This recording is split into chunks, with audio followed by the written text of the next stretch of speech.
Makanya kiai-kiai ngotot. Udahlah dibilang bid'ah juga nggak apa-apa, mulutan bid'ah nggak apa-apa. Ini bangsa kami menjaga kebersamaan, memutar roda ekonomi. Kalau ini dibebankan negara, beratnya luar biasa.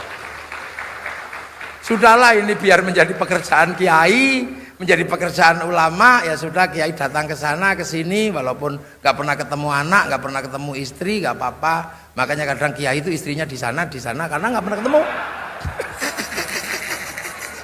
Karena nggak ketemu. Jadi, lah ini saya itu kadang ngitung ini berapa triliun yang diputar sepanjang tahun ini. Kalau sistem itu dibebankan negara, nggak, saya khawatir yang itu tadi penambahan 3 triliun itu habis dalam 1 tahun. Luar biasa. Nah ini caranya orang Indonesia. Maka alhamdulillah kalau hari ini ada sesuatu yang bisa dilakukan oleh Pak Kapolri dengan bikin peringatan Maulid Nabi, artinya kita bisa saling mengingatkan. Bismillahirrahmanirrahim. Bismillah, alhamdulillah.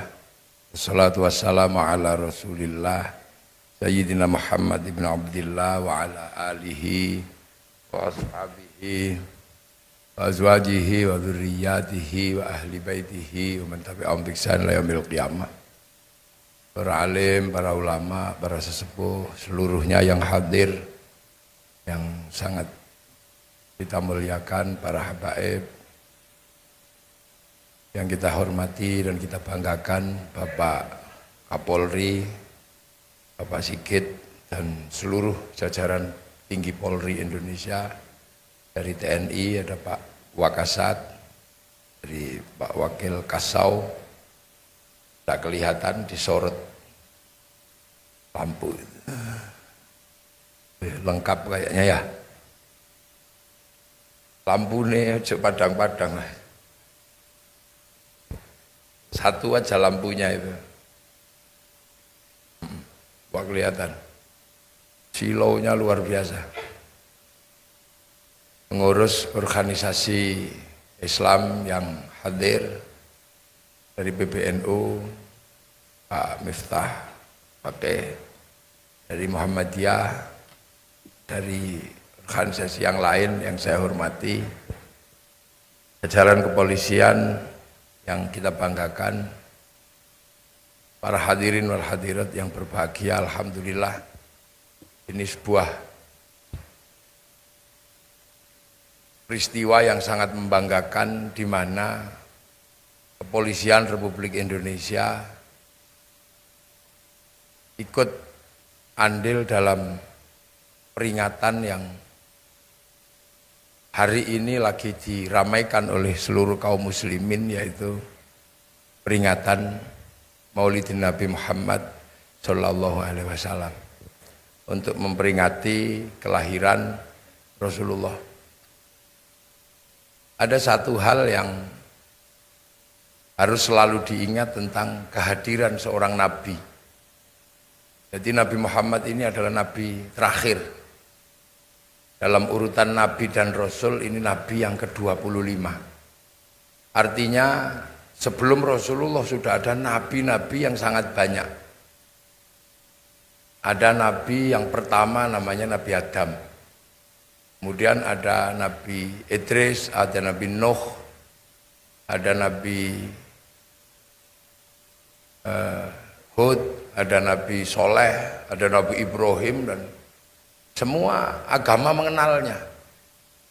Di dalam agama Nasrani juga dikenal, di dalam agama Yahudi juga dikenal, di dalam agama Islam juga dikenal.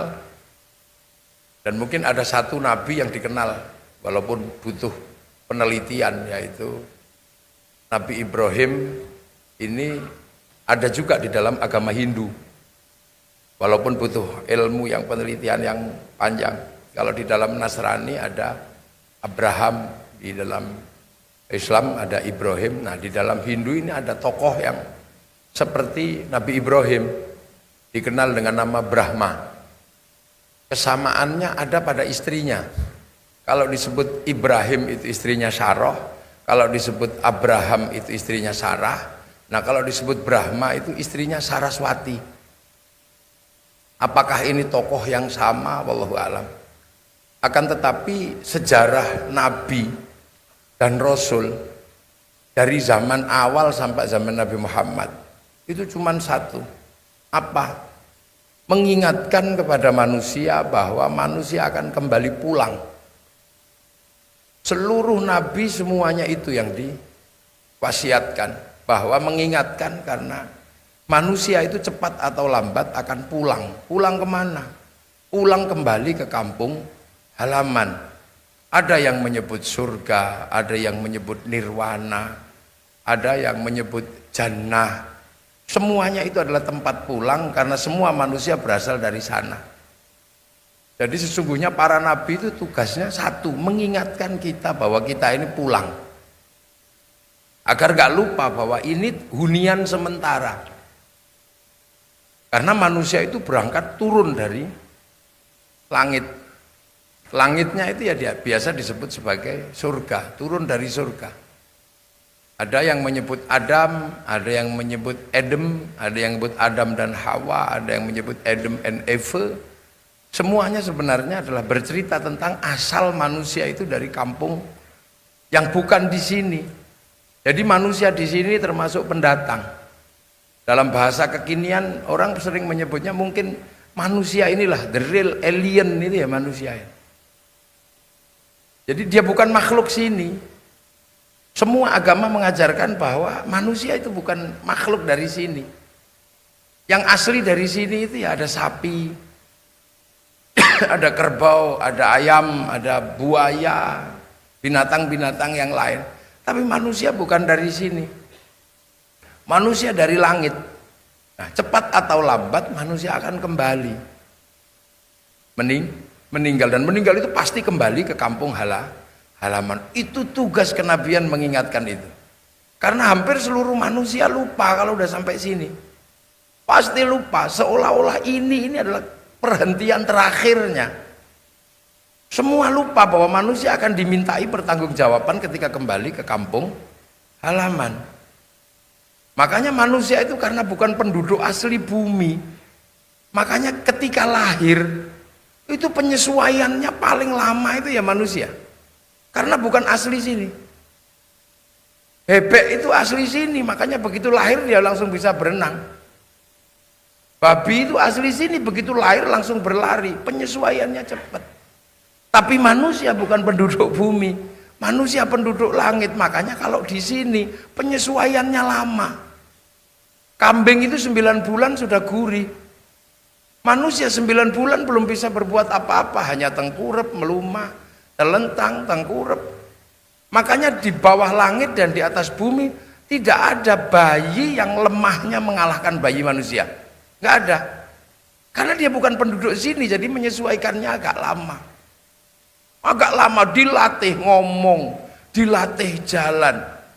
Tapi karena manusia itu takdirnya adalah penguasa. Yang disebutkan inni ja'ilun fil ardi khalifah, takdirnya adalah pemimpin. Dan bukan penduduk sini, maka begitu dia besar, kuatnya luar biasa. Gak ada yang bisa mengalahkan manusia. Semua bisa dipimpin. Makanya dimanapun kalau sudah manusia datang, dia yang akan berkuasa. Burung sehebat apapun dia terbang, masih kalah sama manusia. Mulai ditembak, dipulut, dijaring pasti kena. Ikan seberapapun kekuatan dia berenang, kalau kena manusia pasti kalah. Dijaring, diputas, bahkan mungkin disetrum, kalah. Angkasa dibikinkan pesawat, lautan dibikinkan kapal, menangan. Manusia paling menangan di sini. Dan manusia kalau dilihat dari kecil, kita bisa memahami betapa lemahnya dia. Kecil itu dikasih minum susu, keras dikit minumnya, keselak kalau orang Jawa bilang, tersedak. Susu yang demikian halus ketika waktu kecil agak keras, dia tersedak. Tapi kalau sudah besar, apapun masuk. Jangankan susu, minuman keras masuk. Kecil itu dikasih makan pisang, gede dikit, melet-melet sudah. Tapi kalau udah besar, apa aja masuk. Bahkan aspal juga masuk. Gitu loh. Itu manusia. Aspal, oli, apa saja masuk. Wong ini manusia. Dari dulu monyet, terenggiling itu ada di hutan, nggak ada masalah, utuh hutan itu. Tapi begitu manusia yang datang, hutan habis. Nggak tahu sih, loh ya habis. Ya enggak apa-apa tepuk, oh enggak apa-apa. Ada Pak Kapolri enggak apa-apa tepuk tangan boleh. Lah ya, habis. Gunung itu kalau dari awal cuman ditunggu terenggiling apa awet, tapi begitu ada manusia datang, gunung juga habis. Itulah manusia. Makanya manusia ini harus selalu diingatkan. Boleh kamu ambil tapi secukupnya, jangan terlalu rakus. Karena nanti kita ini pulang. Makanya polisi, TNI, pejabat pemerintah boleh ambil apa saja, yang penting untuk kemaslahatan umat. Demi apa? Karena manusia kalau nggak ditahan, apapun pasti habis, karena kita ini manusia. Nggak ada yang nggak habis kalau udah sama manusia. Nah makanya selalu diingatkan, kamu pulang, maka jujurlah dalam hidup. Makanya Rasulullah pun sama, ketika ngingetin kita ini mau pulang, jujurlah dalam hidup. Wong kita ini mau pulang. Amanahlah dalam hidup, wong kita ini mau pulang. Tabligh, sampaikan apa pesan Allah, sampaikan. Gak usah banyak ditutup, kalau dijalankan ya syukur, enggak ya enggak apa-apa, terserah. Fatonah, harus cerdas. Makanya Rasulullah ini jujur, karena besok berangkat itu ya bekalnya jujur. Karena jujur itu semua manusia bisa terima. Amanah juga sifat yang semua manusia bisa terima. Tabligh, kewajiban yang harus disampaikan. Persoalan dipakai atau tidak ya urusan, tanggung aja nanti. Cerdas, nah ini yang kemudian untuk apa? Karena manusia ini memang rumit. Apalagi kalau melihat kelahiran Rasulullah, harus menyampaikan sesuatu dengan jujur dan amanah terhadap orang-orang yang waktu itu ada di Makkah. Di Makkah ini adalah orang yang belum pernah mendapatkan nabi. Karena nabi sebelumnya itu dari Bani Israel, dari keturunan Nabi Ibrahim yang dari Nabi Ishak. Jadi Nabi Ibrahim itu punya anak dua, yang satu Ishak, yang satu Ismail. Yang Ishak punya anak namanya Yakub atau Israel. Israel punya anak 12 dikenal dengan nama Bani Israel. Nah selama ini Nabi itu selalu dari Bani Israel, dan posisinya adanya di Makkah, tidak di Makkah, tapi di Filistin. Paling jauh sebagian besar Madinah. Makanya ketika laqad ja'akum rasulun min anfusikum, aku utus utusan dari bangsamu, itu sulitnya luar biasa. Orang Mekah nggak ngerti Nabi. Nggak ngerti Nabi, sehingga ketika Nabi mengatakan saya Nabi, orang Mekah nggak ngerti Nabi itu apa. Karena sebelumnya belum pernah ada Nabi dari bangsa Arab, sebelumnya selalu Bani Israel. Satu contoh, polisi sudah ngerti yang namanya kiai. Makanya ketika saya datang pasti disambut, karena konsep kiai sudah dipahami oleh polisi. Beda dengan seandainya saya datang ke pedalaman Irian sana, mereka nggak pernah ngerti konsep kiai. Mungkin bentuk kayak saya dikira tim pemburu babi. Bisa jadi. Kenapa? Karena mereka tidak punya konsep kiai. Nah, orang Mekah ini nggak punya konsep Nabi, dia nggak ngerti. Karena sebelumnya belum pernah ada Nabi. Makanya laqad ja'akum rasulun min anfusikum. Ini orang Mekah nggak ngerti apa Nabi.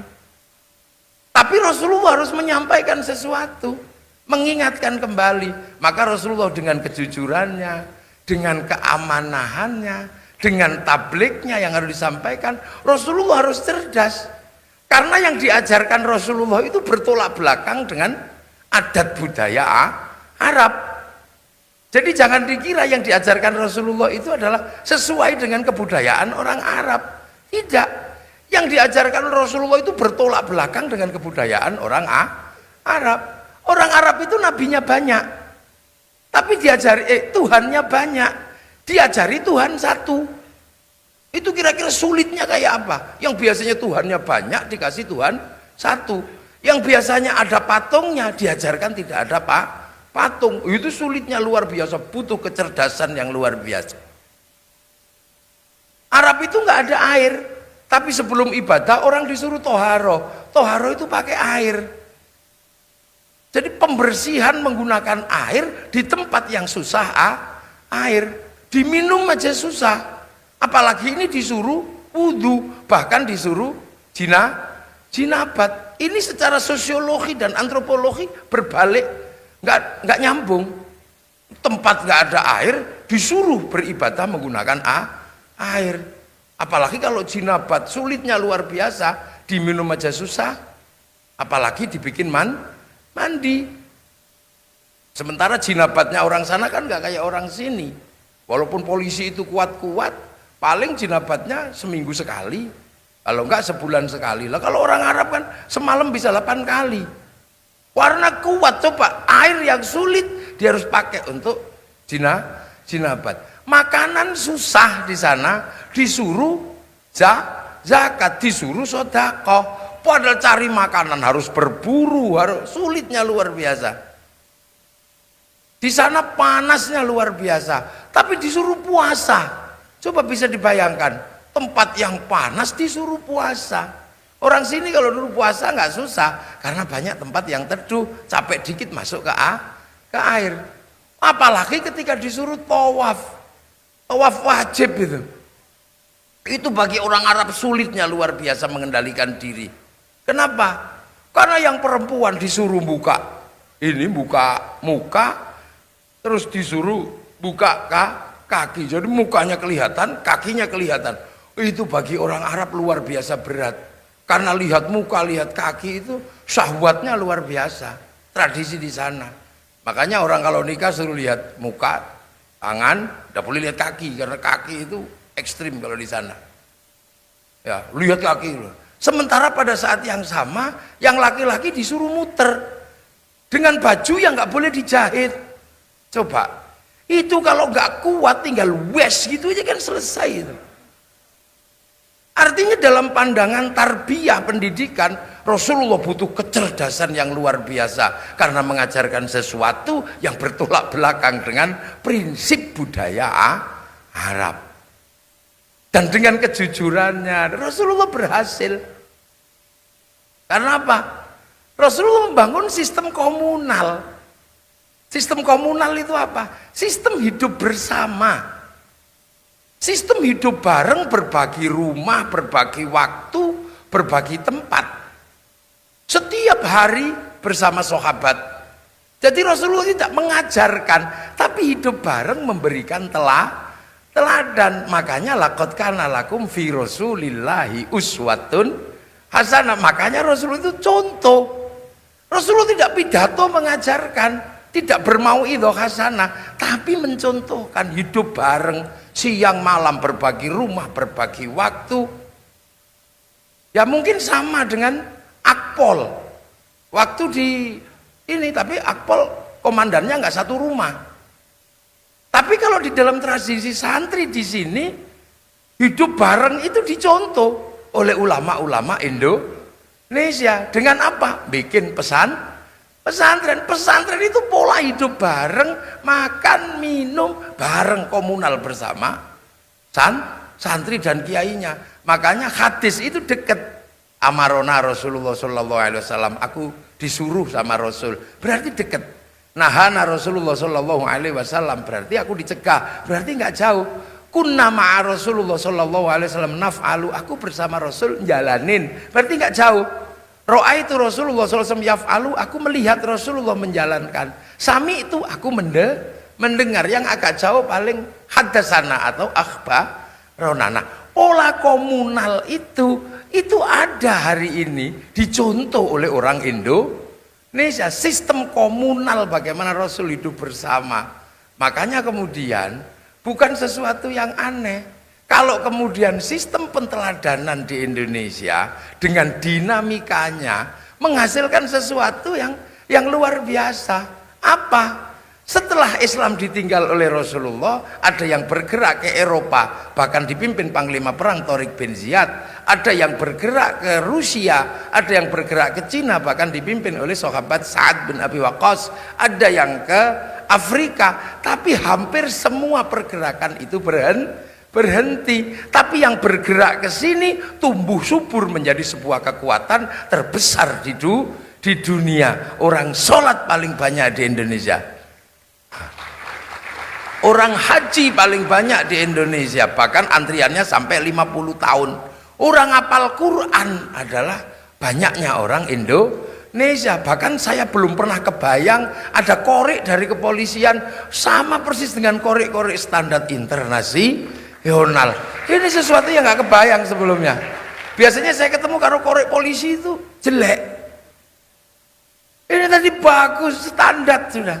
Lo artinya ini sampai terbanyak di sini. Jadi sesuatu yang sulit sekali diajarkan oleh Rasulullah bisa, dan itu bergerak terus ke seluruh dunia. Makanya kita ini selalu diingetin bahwa Rasulullah itu orang Mekah, gitu lah. Rasulullah itu di Mekah. Kalau dalam bahasa anak kecil kan ada lagu, Kanjeng Nabi Muhammad lahir di kota Mekah di hari Senin bulan Maulid tahun gajah. Kita selalu diingatkan itu bahwa Rasul itu orang Mekah, bukan orang Indonesia. Makanya sahabat pun itu orang Mekah, orang Arab. Gak ada sahabat kok namanya Joni, itu gak ada. Sahabat pasti Abu Bakar, Umar, Utsman, karena orang sana. Artinya ketika kemudian Islam itu bergerak sampai sini, ini adalah sesuatu yang pasti melewati liku-liku. Pasti melewati liku-liku. Lah makanya agar kita ini gak mudah lupa, kita ini selalu bikin peringatan agar selalu bisa menteladani Rasul. Makanya orang Indonesia ini kalau sudah bicara peringatan gak ada habisnya. Akhirnya selalu peringatan, gak ada habisnya. Kita itu sebulan yang lalu belum selesai namanya peringatan apa Hijriyah. Ini sudah mulutan.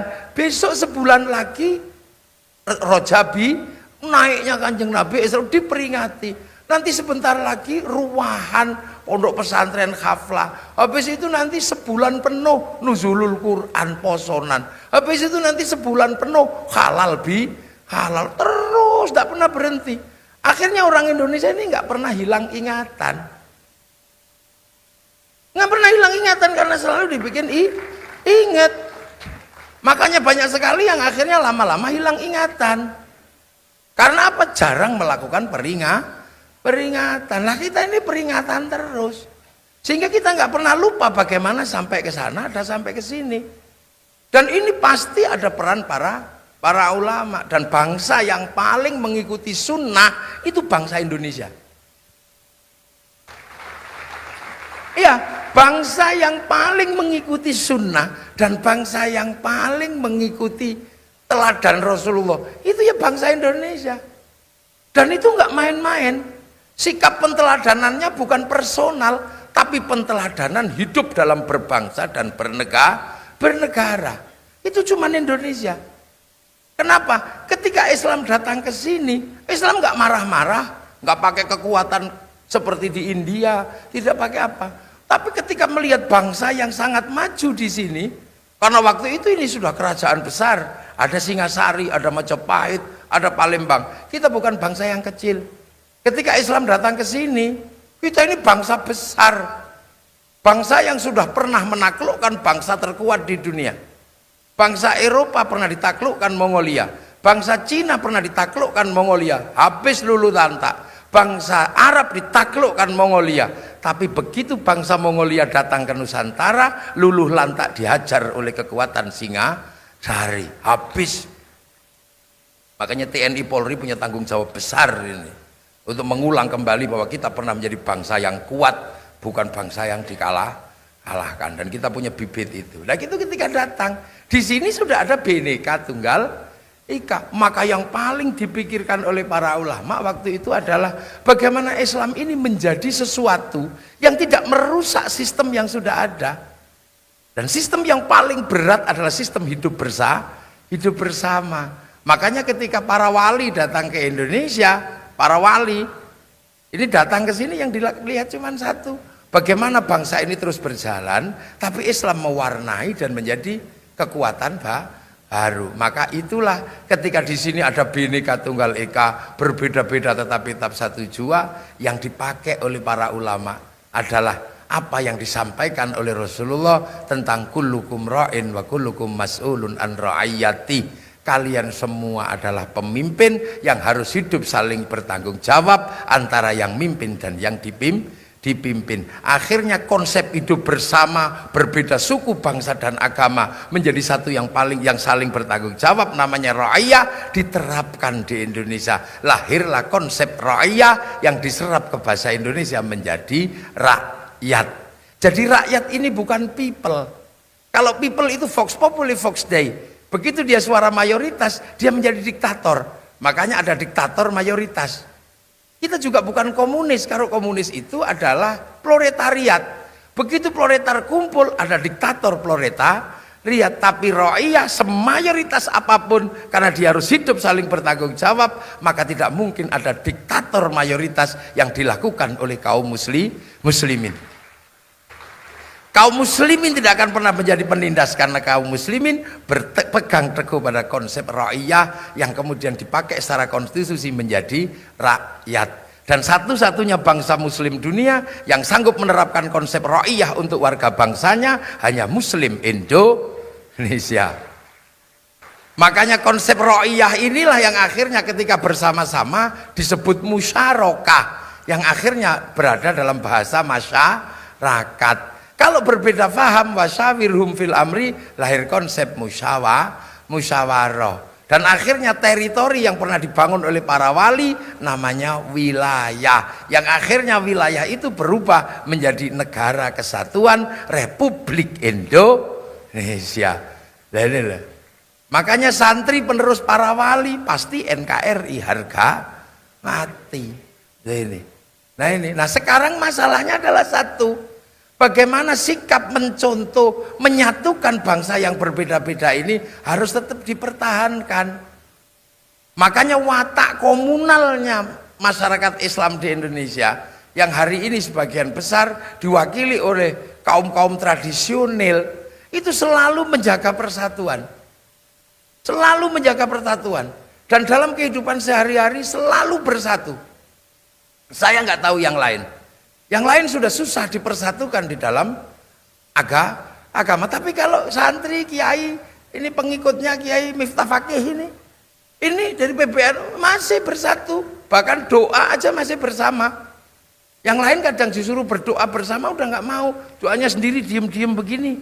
Tapi akhirnya orang susah dipersatukan. Tapi kalau santri doanya masih bersama Pak Kapolri. Kiainya doang yang doa, santrinya aminah. Amin, amin, amin, amin, amin. Nanti kalau udah kecapean baru amin gitu. Kiainya paham langsung walhamdulillahirabbil alamin. Iya. Itu. Nah, nanti kemudian yang lain ikut berdoa.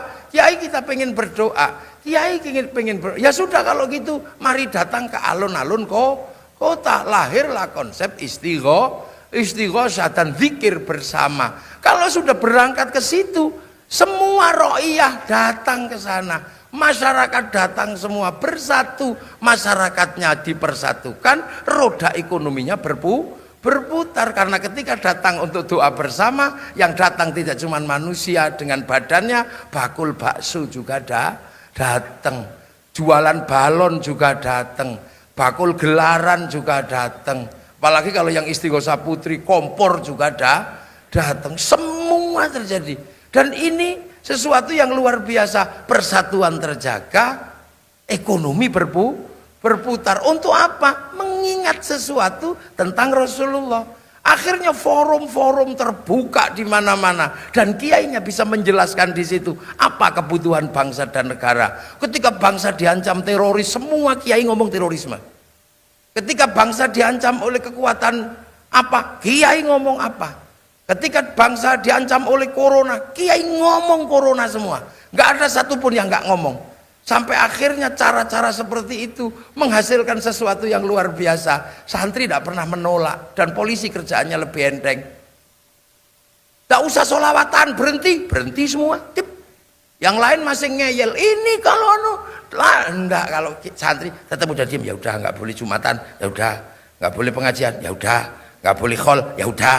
Apa aja diem. Karena apa? Forumnya masih cukup banyak untuk melakukan pembelajaran dan edukasi. Sholawat. Yang lain sudah nggak mau, kadang sholawat malah disebut bid'ah, disebut. Tapi kalau santri, sholawat masih menghasilkan kebersamaan, menjaga kebersamaan. Berangkat semua ke alun-alun, akhirnya ada Jabodetabek bersolawat, Jateng bersolawat, Jabar bersolawat. Kalau sudah seperti itu, apa yang nggak terserap? Tenda terserap, sound system terserap, printer terserap, orang jual spanduk terserap, jual bendera terserap, sampai gagang pancing laku untuk gini-gini. Ini luar biasa, dan kiainya bisa ngomongin edukasi umat. Kalau yang datang kok misalnya Habib Syekh kain putih laku semua, bil gini-gini. Kalau ada yang datang dari Jawa itu mafia sholawat kain hitam laku semua. Semua berputar. Dan selalu dijaga kebersamaan ini. Termasuk orang meninggal. Di Indonesia dijaga kebersamaannya. Jangan sampai ada orang meninggal, yang lain merasa sendiri. Akhirnya berkumpul 3 hari, 7 hari, bacain Yasin, sampai 40 hari, sampai 100 hari, bahkan 1000 hari. Ini apa yang gak terserap? Ayam terserap, anggur Cina terserap, apa aja terserap, roda ekonomi berputar. Makanya kalau dihitung berapa triliun yang dikeluarkan oleh masyarakat untuk ikut menjaga bangsa dan negara, untuk menjaga kerukunan bangsa dan negara, untuk menjaga kebersamaan. Kalau seandainya itu dibebankan kepada negara, bangkrut negara. Tambahan hitung, coba. Kapolri mengadakan kegiatan seperti ini aja berapa ini biayanya? Ini baru di satu tempat, belum nanti di angkatan darat, belum yang di kampung-kampung. Saya sebulan belum pulang. Muter terus untuk apa? Ngeladeni mulutan. Ini saya baru pulang dari Bengkulu.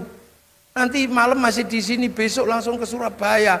Muter terus untuk apa? Menjaga kebersamaan ini agar jangan sampai ruang edukasi itu hilang. Nah, ini biaya semua. Di sini aja berapa biayanya di satu tempat? Itu belum ongkos kiainya, belum. Loh, artinya bahwa itu sangat luar biasa. Masyarakat ikut menjaga bangsa dan negaranya dengan pola-pola yang di luar sistem negara, dan negara diuntungkan karena apa? Roda ekonomi berputar. Ada orang mati masih kumpul, dan kemudian kesadaran tentang Rasulullah itu di Mekah. Dan di sini ini jarak yang jauh pasti ada orang-orang yang membawa Islam sampai ke sini. Orang-orang itu diziarahi, ada yang disebut kiai, ada yang disebut wali. Nah, kalau sudah pergi ziarah, bis pariwisata laku. Coba, makanya ketika corona nggak ada orang ziarah, bis pariwisata libur, nggak laku. Oh, itu bis pariwisata laku semua. Roda ekonomi peran transportasi lah laku. Makanya kalau gak ada ziarah berhenti. Nah, kalau sudah sampai di makamnya para wali, orang jual nasi. Aghisuna li ajlillah wa gunu'au nanalillah asanakhdha bifadlillah. Rukun, gak ada yang ribut. Tiba-tiba ada satu yang datang, gak bawa jamaah. Semua rombongan di makam curiga, ini mau ngapain orang ini? Sendirian, pakai baju bagus, jangan-jangan copet. Gitu. Tiba-tiba ternyata apa? Dia buka jaketnya begini, isinya speaker kecil. Rombongan dari Mabes Polri ditunggu di base. Gitu. Nah, ini sesuatu yang terjadi di tengah masyarakat. Kerukunan terjaga, roda ekonomi berputar. Tapi ini semua dibiayai oleh masyarakat sendiri. Makanya jangan heran kalau di Indonesia Islamnya kuat. Karena apa? Kebutuhan mengingat penteladanan Rasulullah tidak pernah dibebankan ke siapapun, tapi dibebankan kepada masyarakat sendiri. Dan itu bagian dari ibadah Indonesia. Ini saya nggak bayangin kalau itu dibebankan negara. Makanya negara itu diuntungkan luar biasa dengan cara penteladanan orang kampung. Ya, diteladani. Makanya kadang sekali-sekali karena ini meringankan beban polisi, meringankan beban TNI, ya kalau ada yang begitu-begitu ya mohon dibantuin gitu. Sekali cara bantunya gampang.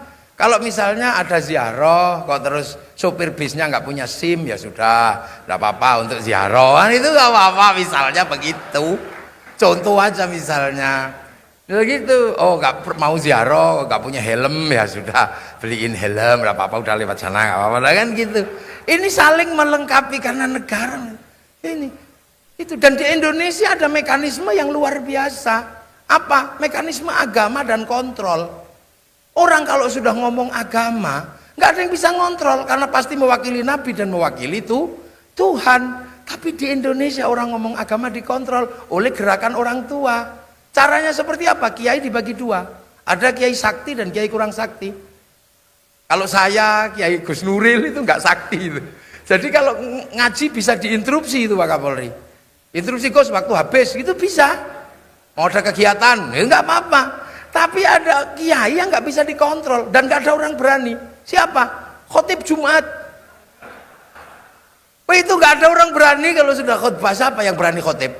Nggak ada orang berani khotib. Karena kalau sudah ittaqullah nggak ada. Interupsi tip nggak berani. Makanya agar orang-orang dengan kekuatan agama berbicara agama yang absolut seperti ini tidak ngawur, oleh yang tua-tua dikasih tongkat waktu itu. Dikasih tongkat dan disuruh baca teks. Sehingga kalau mau gini-gini khawatir tongkatnya jatuh. Mau gini-gini khawatir teknya hilang ketiup kipas angin. Akhirnya kalau ada tongkatnya ya santun ittaqullah, ittaqullah, ittaqullah. Kan mau gini-gini takut tongkatnya jatuh. Tapi begitu kemudian ada gerakan tongkat hilang dan tek hilang, ya sudah. Akhirnya kemudian kanjuruhan mau keluar. Apa coba? Oh Kapolri, saudara Jokowi keluar semua. Dan itu biasanya tongkatnya nggak ada. Lihat aja. Loh ini kan sebuah konstruksi berpikir tentang bagaimana menjaga Islam di Indonesia. Akhirnya terjaga semua seperti ini.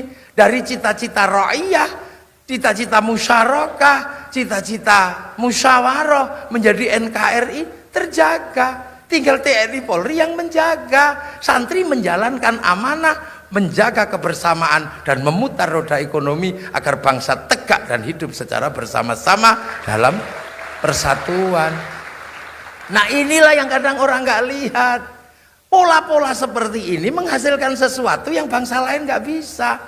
Apa? Bangsa Arab itu satu bangsa, pecah jadi puluhan negara. Eropa satu bangsa, pecah puluhan negara. Cina satu bangsa, pecah puluhan negara. Tapi kita puluhan bangsa dan suku, agama mampu bersatu dalam satu negara kesatuan Republik Indonesia. Ini sebuah prestasi yang luar biasa. Makanya Islam di Indonesia menjadi Islam yang paling damai, paling ramah, paling menyenangkan dan riang gembira. Di Mesir sudah ribut, di Libya ribut, di sana ribut, bahkan di Afghanistan urusan jenggot aja tembak-tembakan. Di sini beres. Karena apa? Cerdas orang sini. Dulu para ulama datang, Pak Kapolri pakai jubah. Sama beliau-beliau orang yang dari para habaib pakai jubah. Dulu para wali datang juga pakai jubah. Tapi orang sini cerdas, ketika jubah dipakai sebagai baju syar'i, nggak bisa dipakai untuk nanam padi. Gak bisa dipakai untuk manjat pohon. Ini akhirnya para ulama dengan kecerdasannya baju syar'i dipotong. Potongan syar'i namanya syar'un. Karena orang sini gak punya huruf ain, punyanya mogo potongo, maka syar'un jadi sarung. Saruan jadi sarungan. Makanya orang Indonesia gak perlu lagi ribut isbal tentang celana cingkrang atau tidak. Maka polisi-polisi nggak usah ribut tentang cinta sunnah harus cingkrang atau enggak. Pakai sarung kalau sholat, aman. Kalau Anda pengen cingkrang, linting yang tinggi. Kalau mau yang turun, diturunkan ke bawah, aman sudah. Ini cerdas namanya. Itu. Dan sistem peringatan-peringatan ini insya Allah Pak Kapolri akan selalu menghantarkan kepada persatuan. Makanya kiai-kiai ngotot. Udahlah dibilang bid'ah juga nggak apa-apa, mulutan bid'ah nggak apa-apa. Ini bangsa kami menjaga kebersamaan, memutar roda ekonomi. Kalau ini dibebankan negara, beratnya luar biasa. Sudahlah, ini biar menjadi pekerjaan kiai, menjadi pekerjaan ulama. Ya sudah, kiai datang ke sana ke sini, walaupun nggak pernah ketemu anak, nggak pernah ketemu istri, nggak apa-apa. Makanya kadang kiai itu istrinya di sana karena nggak pernah ketemu. Karena nggak ketemu. Jadi ini saya itu kadang ngitung ini berapa triliun yang diputar sepanjang tahun ini. Kalau sistem itu dibebankan negara, nggak, saya khawatir yang itu tadi penambahan 3 triliun itu habis dalam 1 tahun. Luar biasa. Nah, ini caranya orang Indonesia. Maka alhamdulillah kalau hari ini ada sesuatu yang bisa dilakukan oleh Pak Kapolri dengan bikin peringatan Maulid Nabi, artinya kita bisa saling mengingatkan amma ba'du. Ya, ini baru muqaddimah saya. Loh, saya belum mulai ngaji. Wong ngaji itu kan amma ba'du. Kalau pembukaan selesai, saya tadi udah amma ba'du belum? Ya, ini baru muqaddimah Pak, sedikit. Ini baru amma ba'du. Tapi ya enggak apa-apa karena udah siang. Nanti kalau masih mau diperpanjang ya tahun depan lah, enggak apa-apa. Atau di peringatan yang lain lagi, saya senang besok Isra Mi'raj dibikin lagi gini Pak Kapolri. Iya, biar selalu saling bisa mengingatkan. Iya, karena tahun depan bulan depan Isra Mi'raj itu adalah peringatan naik ke langit. Nah, ke langit itu sekarang teknologi semua ada, teknologi langit, teknologi hard disk. Nanti tahun depan kalau masih berkesempatan kita cerita lagi tentang ini, enggak apa-apa. Lah itu daripada itu bebannya terus di masyarakat, kan mending polisi juga punya beban anggaran untuk bikin kerukunan dan menjaga roda ekonomi berputar. Mosok dibebankan ke masyarakat terus. Ya sekali-sekali polisi juga bikin peringatan. Iyalah, istana sudah peringatan. Kalau polisi itu setiap bulan ada peringatan, gampang ingat. Tapi karena setahun sekali, jadi habis dikasih peringatan lupa sebagai manusia akan kembali kepada Allah. Makanya gini ya sudah, kiri kanan sampai Pak Kapolri harus bikin ayaan. Tapi kalau sering pengajian nggak perlu ayaan, terayak dengan sendirinya Pak Kapolri ya. Oke, semoga semua dalam ridha Allah dan ada manfaatnya, dan kita doakan Pak Kapolri diberi kekuatan yang luar biasa situasi seperti ini. Polisi diberi kekuatan. Saya nggak bayangkan kalau saya itu polisi, pasti nggak berani keluar hari ini. Saya nggak ada benernya. Tapi Pak Kapolri hebat. Sekali-sekalinya Kapolri yang berani ngambil risiko bersih-bersih, beliau hebat menjadi top. Kalau seandainya jari 4 saya itu bisa tak bikin begini, saya begini. Tapi berhubung cuma 2 ya, top. Luar biasa. Saya itu nggak kebayang Pak Kapolri, waduh, bersih-bersih ya, luar biasa susahnya hari ini bersih-bersih, pertupi-tupi,